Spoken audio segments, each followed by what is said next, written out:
This is the lesson for 11.2. Today's teaching point is that I am going to teach you how to solve for an unknown using a proportion.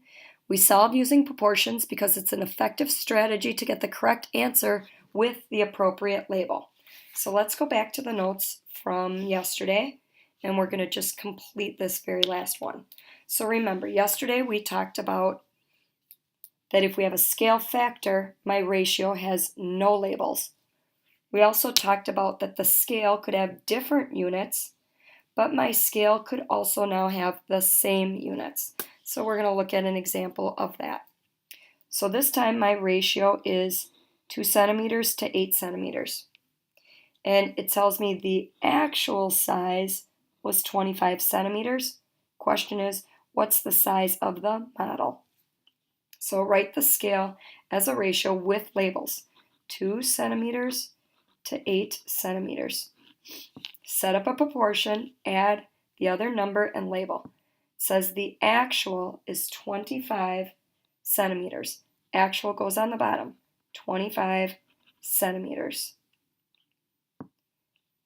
Okay, so now I'm going to add the other variable and I'm going to add the label. So this would need to be centimeters. So now I can either scale up, but 8 times nothing even gives me 25, so that's not a good method to use. I could scale down, well it's not going down, or I could use means and extremes. So that's the method that I'm going to use this time. We're going to use means and extremes. So remember, these two are my means. So 8 times x equals, these two are the extremes. 2 times 25.